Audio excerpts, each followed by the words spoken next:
Bonjour, vous avez sûrement l'habitude de filtrer vos données une par une en choisissant les différents critères.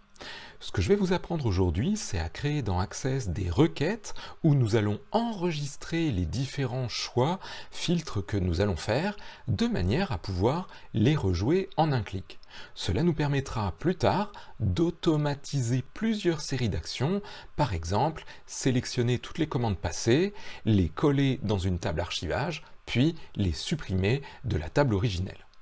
Tout cela se fait grâce aux requêtes. Mon nom est François Parlant et nous allons découvrir ce monde merveilleux. C'est parti! Pour créer une requête, je vais tout simplement dans l'onglet Créer et je vais faire Création de requête. J'obtiens un petit panneau avec un espace en haut dans lequel on va mettre là ou les tables qui vont nous servir. Ici par exemple, je peux prendre la table commande et la glisser ici.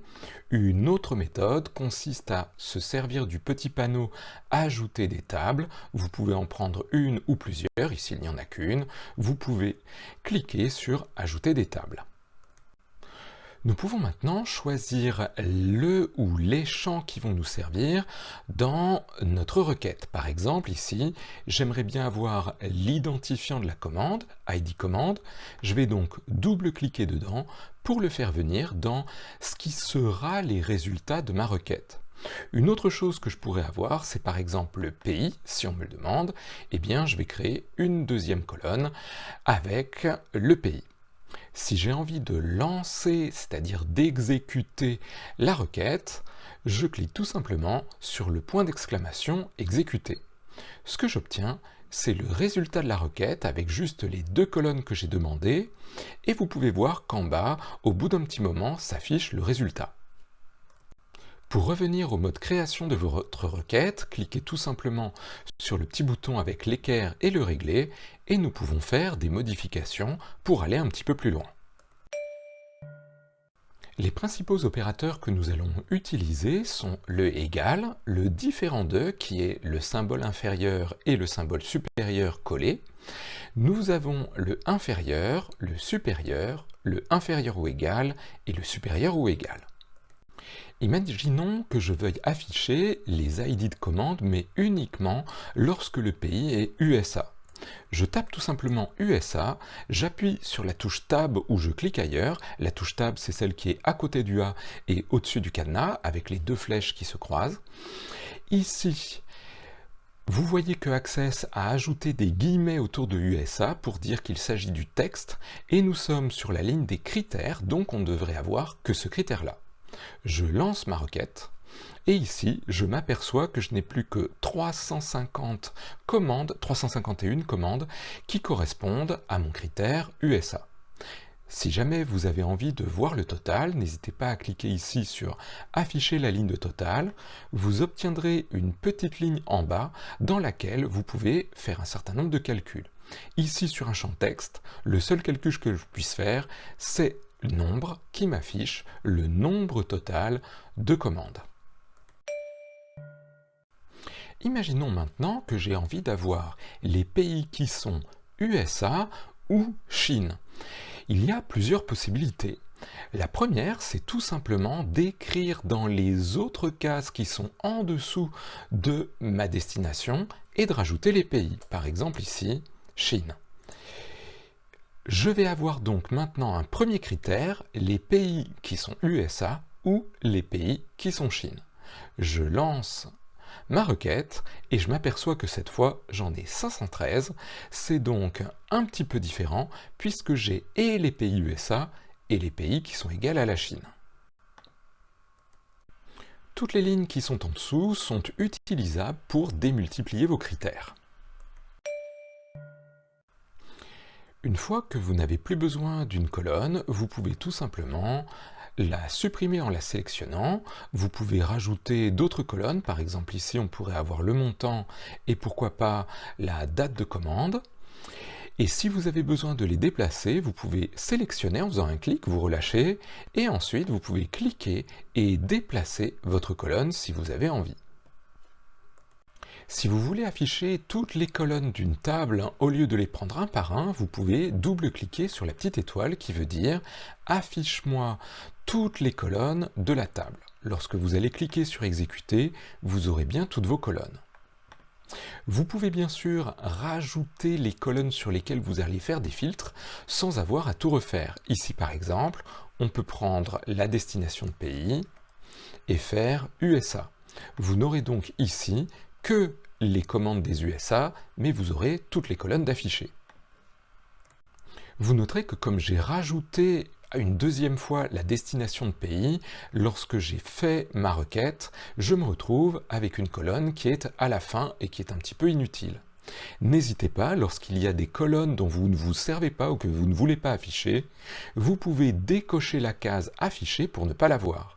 Ici, j'ai bien mon filtre qui est appliqué, mais je n'ai pas de colonne supplémentaire.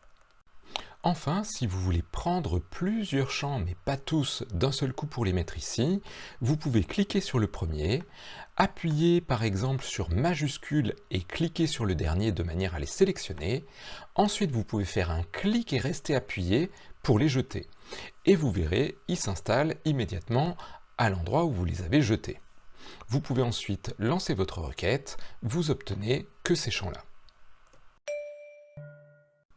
Si je veux afficher la date de commande, l'ID de la commande et le montant, mais seulement pour les commandes dont le montant est supérieur à 200, je tape tout simplement supérieur à 200 et je peux jouer ma requête. J'obtiens immédiatement un total de 231 et ici, dans la petite case de total, vous vous souvenez qu'on a activé en cliquant ici sur total, au lieu de faire un compte, je peux peut-être faire tout simplement une somme pour regarder à combien se monte le total de ces commandes-là.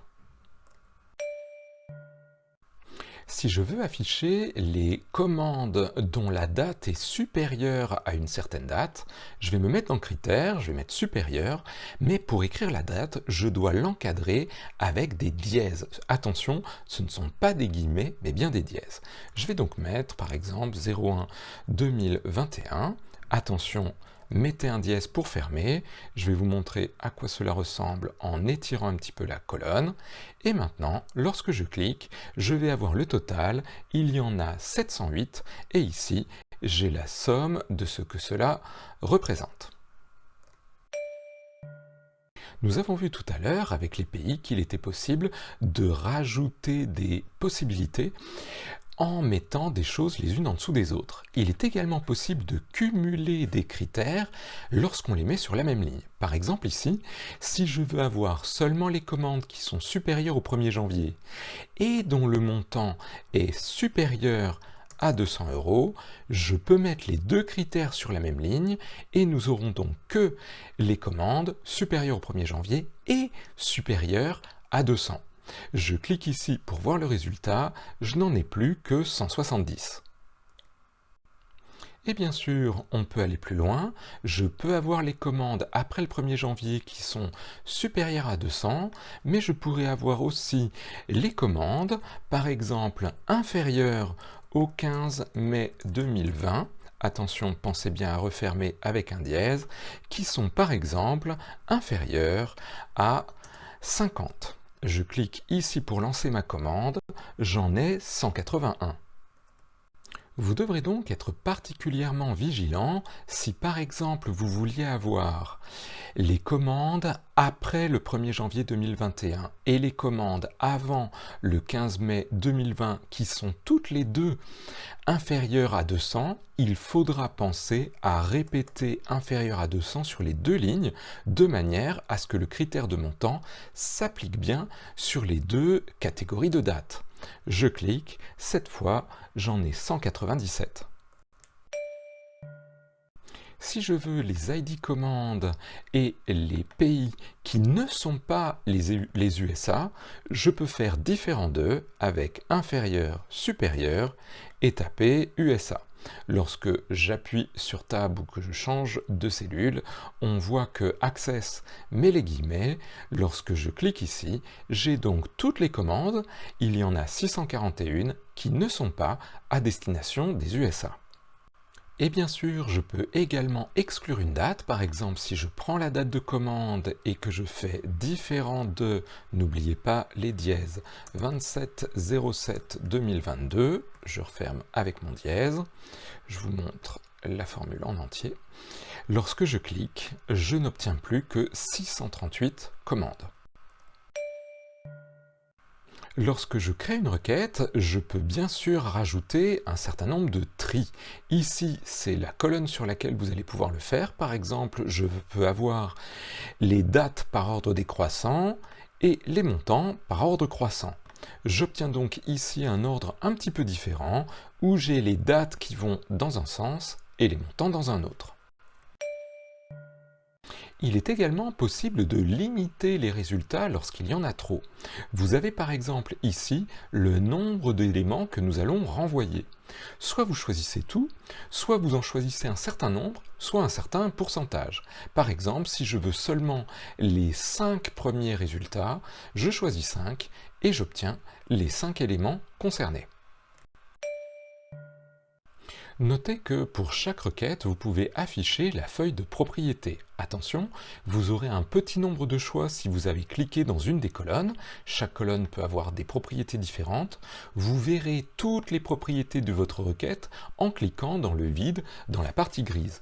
Ici par exemple, comme nous avions choisi de renvoyer que les 5 premiers éléments, nous le retrouvons ici, vous retrouverez aussi la possibilité de choisir les valeurs distinctes pour ne pas avoir de doublons. Ici par exemple, je vais remettre à tout, je lance ma requête pour voir ce que cela donne, j'ai plein de possibilités avec USA et mes dépôts, mais je peux décider de ne pas afficher les valeurs distinctes, je clique dans le vide, valeurs distinctes, pardon, je veux les valeurs distinctes justement, lorsque je lance ma requête, je n'ai que les combinaisons de USA et des différents dépôts. Pensez bien à remettre la valeur à non si vous voulez continuer le reste de nos petits exercices correctement. Au lieu de mettre les critères dans différentes cases les uns en dessous des autres, comme on l'a fait tout à l'heure, il est aussi possible de les mettre dans une seule case de critères avec des petits mots-clés. Il y a par exemple la combinaison de entre et qui nous permet de définir des plages de possibilités entre deux bornes. Cela marche pour du texte, par exemple avec entre A et C, ça nous donnera toutes les cellules qui sont A, B ou C. Cela peut marcher avec des nombres, par exemple entre 10 et 20. Cela nous donnera donc tous les critères pour les cellules qui sont 11, 12, 13, 11, 13,5, etc. entre 10 et 20. Cela marche également pour des dates. Lorsqu'on a une liste, au lieu de mettre par exemple les éléments les uns en dessous des autres, vous pouvez utiliser in, vous ouvrez la parenthèse et vous séparez les éléments par des points-virgules. Si c'est du texte, vous mettez les éléments entre guillemets. Si jamais ce sont des nombres, vous pouvez les mettre directement. Pareil pour les dates, il faudra les mettre entre dièses. Nous allons voir qu'une cellule peut être vide pour deux raisons différentes, et dans certains cas, il faudra donc mettre deux critères pour avoir toutes les cases qui ne sont pas remplies. La première possibilité, c'est de dire que la case est nulle. Attention, elle n'est pas égale à nulle, parce que nul, c'est rien, on ne peut pas le comparer avec un égal. Il faudra donc mettre EST, espace, nul, NU2L. Il y a une autre possibilité, c'est que la case soit égale à un texte vide. Dans ce cas-là, on pourra mettre guillemets guillemets pour avoir les cellules de texte qui sont vides. Nous verrons la subtilité entre ces deux possibilités. Il arrive parfois que l'on ait par exemple du texte dans des cellules, mais qu'on ne sache pas exactement ce qui est écrit et que l'on veuille tout ce qui commence par quelque chose, qui finit ou qui contient. On ne peut donc pas utiliser le égal car la cellule n'est pas égale à ce à quoi on va le comparer.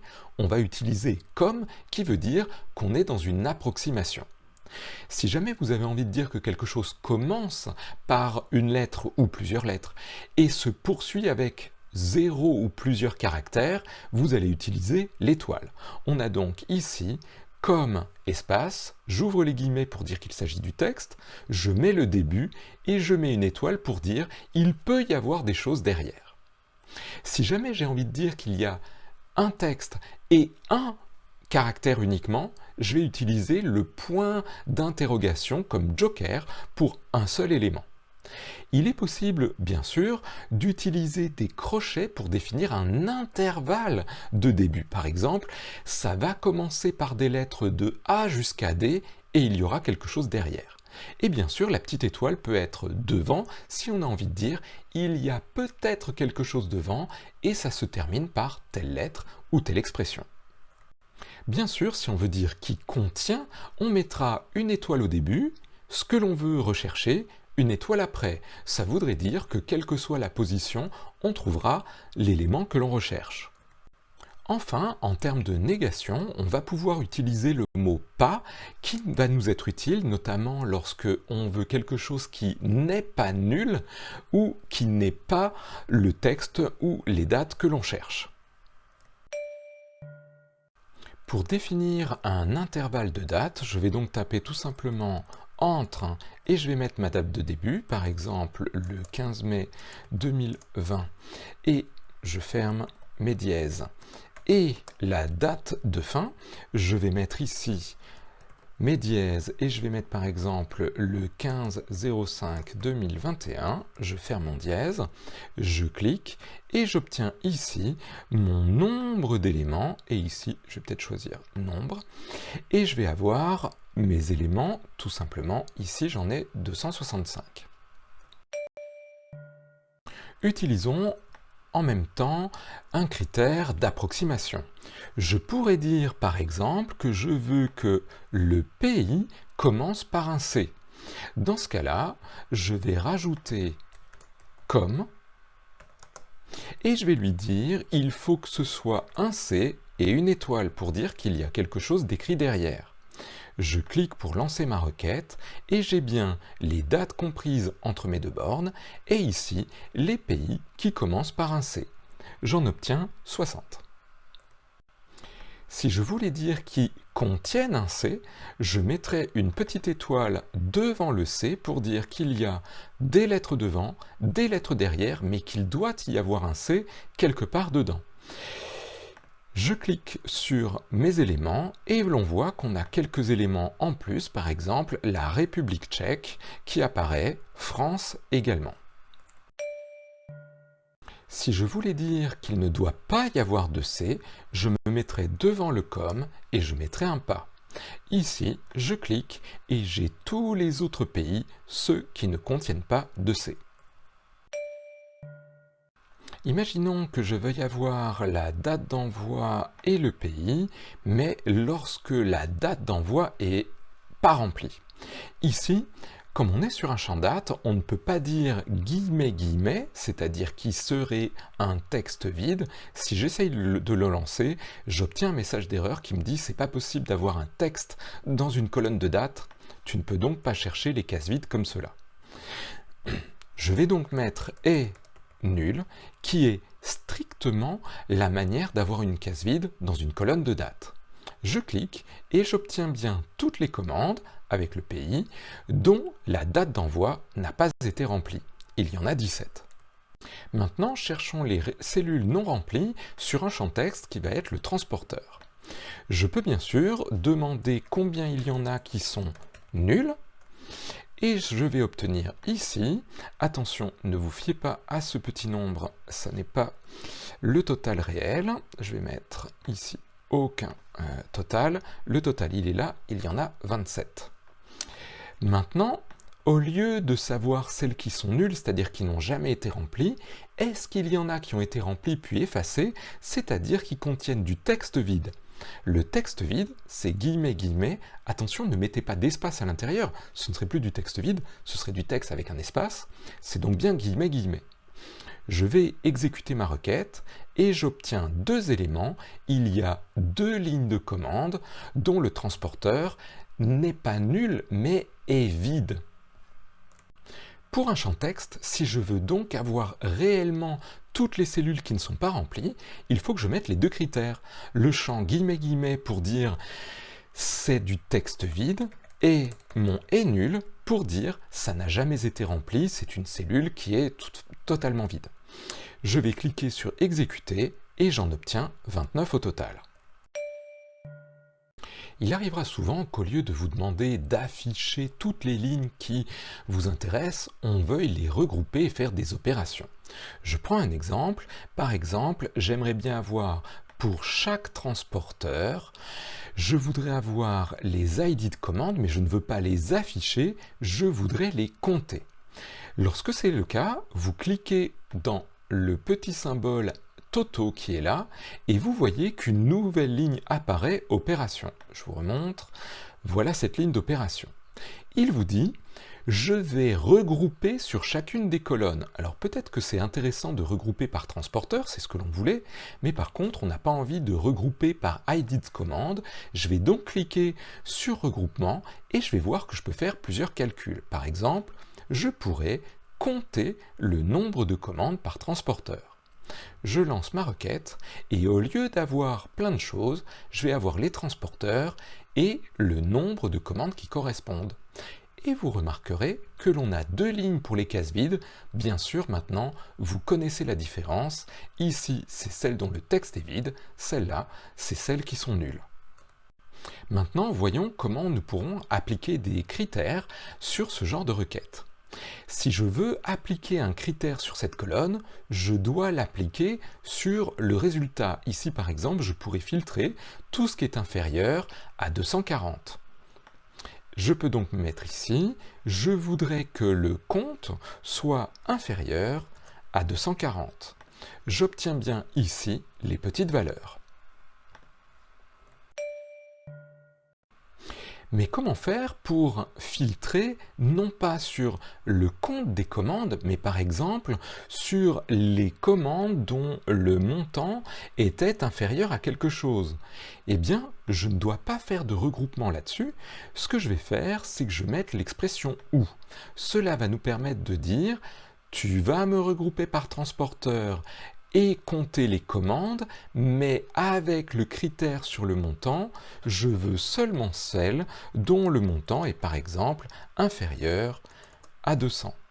Je vais ici appliquer mon résultat et j'ai le total, le compte des commandes seulement lorsque le montant est inférieur à quelque chose. Je voudrais maintenant faire une formule et pas juste afficher ce qui est déjà dans ma base. J'aimerais calculer l'écart qu'il y a entre la date promise et la date d'envoi. Je vais donc me mettre dans une colonne qui est vide, je vais me mettre dans le critère parce que vous allez voir, ça va nous faire une petite aide, et je vais commencer par taper le nom de la table qui m'intéresse. En effet, si vous voulez utiliser une colonne, il faut d'abord dire le nom de la table, puis soit un point d'exclamation, et le nom de la colonne. Je suis donc dans la table commande, je commence à taper commande et vous voyez que j'ai des propositions. Vu que ici, commande est déjà surlignée en bleu, je peux faire tab pour terminer le mot et vous voyez que Access le met entre crochets. Pour afficher les colonnes qu'il y a derrière, je peux soit utiliser un point, c'est la syntaxe du SQL si jamais vous en avez entendu parler, soit je peux mettre un point d'exclamation, c'est la syntaxe de Access. Je vous avoue, j'ai souvent tendance à mettre des points parce que je suis habitué au SQL. Ici, je vais essayer de me cadrer et de faire des points d'exclamation. Si je veux la date de promesse, je prends la date de promesse, moins, et je veux maintenant la date d'envoi. Elle est dans quelle table? Dans la table commande, et je remets à nouveau un point d'exclamation, et je vais choisir date d'envoi. Attention, je ne veux pas que ce soit mon critère, je n'ai utilisé cette cellule que parce qu'il y avait cette petite aide qui est utile. Moi, ce que je veux, c'est l'avoir comme affichage. Je vais donc me mettre en haut et le coller. Vous allez voir que dès que je vais cliquer en dehors, Access va rajouter un nom pour cette colonne, il va l'appeler expression 1. Bon, ça ne me plaît pas beaucoup, je vais mettre écart à la place. J'ai donc écart, 2 points, et la formule qu'on a tapée. Je peux lancer maintenant ma requête, et j'ai donc les écarts qui sont en négatif parfois, et en positif dans d'autres cas, pour m'indiquer qu'il y a une inversion entre la date d'envoi et la date de promesse. Il peut arriver que j'ai besoin de plein de formules et de faire des choses compliquées, et dans ce cas-là, la petite case du critère n'est peut-être pas la meilleure solution. Ce que je vous propose, c'est maintenant de faire un autre calcul, mais en nous servant du générateur, qui est l'outil idéal pour faire des formules compliquées. Je clique sur le générateur, j'ai une petite fenêtre qui s'ouvre dans laquelle je vais retrouver tous les éléments de ma base de données, mais surtout, je vais avoir les différentes fonctions. Je peux déplier les fonctions et dans les fonctions intégrées, je vais avoir toutes les catégories.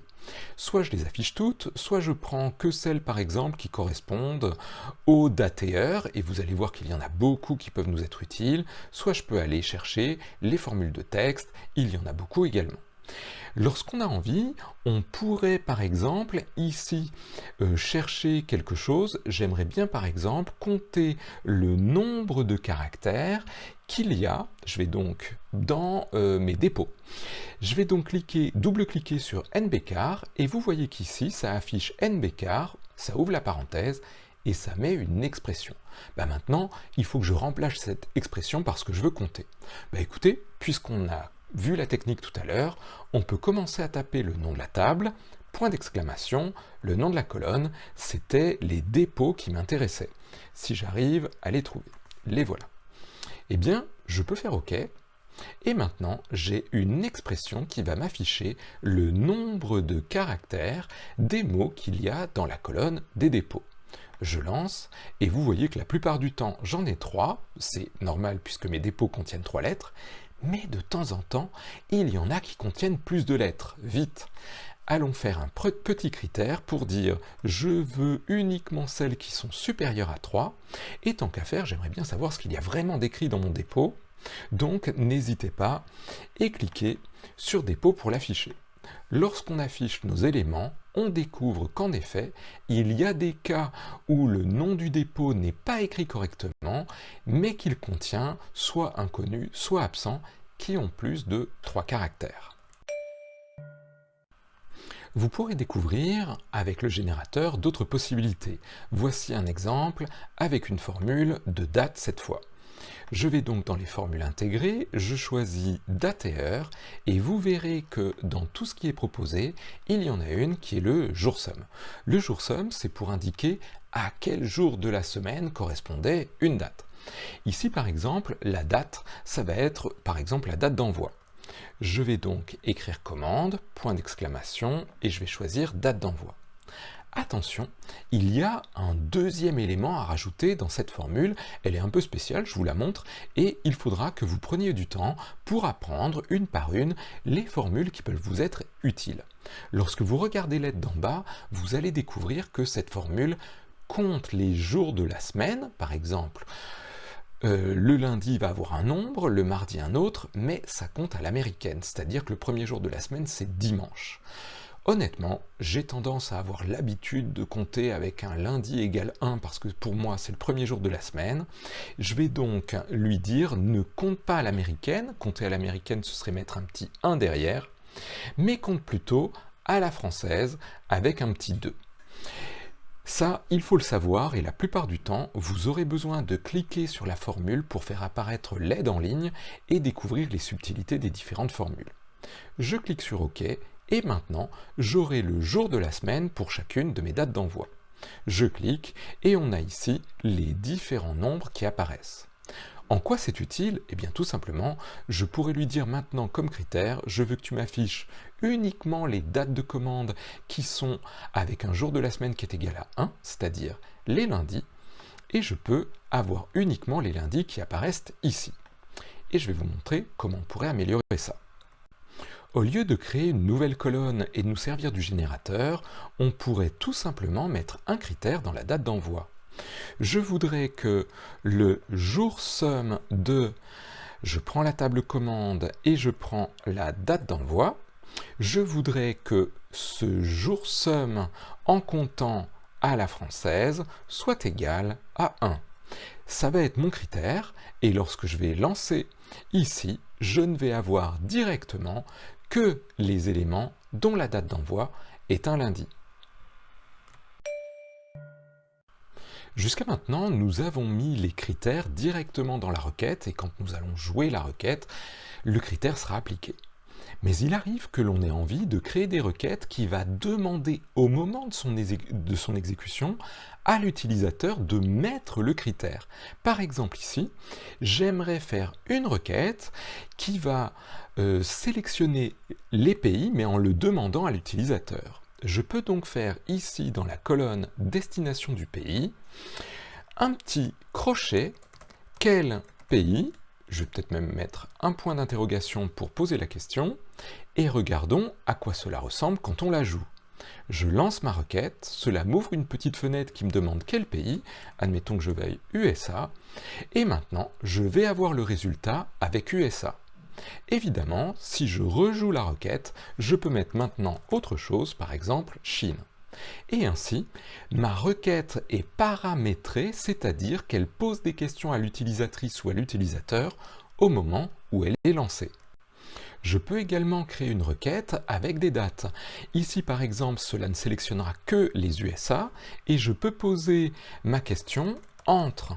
Et ici, je vais dire quelle date de début, je ferme les crochets, et quelle date de fin. Je vais mettre à nouveau un petit point d'interrogation. Veillez juste à ce que les mots que vous mettez ici soient différents s'il y a plusieurs choix, de manière à ce que l'ordinateur s'y retrouve. Ici, lorsque je lance, on va me dire quelle date de début, par exemple le 15/05/2020. OK. Maintenant, il me dit, mais quelle date de fin? Par exemple, le 15/05/2021. Je clique sur OK et j'obtiens uniquement les USA entre mes deux dates. Bien sûr, lorsque vous avez fait une requête qui vous plaît, vous pouvez l'enregistrer avec un petit CTRL S. Hop. Ici, on clique sur OK. Et si jamais vous aviez envie de réutiliser cette requête ou de repartir de cette requête pour en faire une autre, vous pouvez faire copier, CTRL C, et vous mettez à côté CTRL V. Il vous propose, est-ce que tu veux créer une requête qui soit la copie de la première? Vous pouvez mettre oui, et comme ça, si vous avez envie de l'ouvrir, vous pouvez faire clic droit, mode création, et vous êtes dans un duplicat de celle que vous aviez créée précédemment. Et bien voilà, j'espère que cette découverte des requêtes de sélection vous a plu et que vous avez appris pas mal de choses pour pouvoir réussir à faire les travaux qu'on vous demande. Bonne continuation, à très bientôt, au revoir.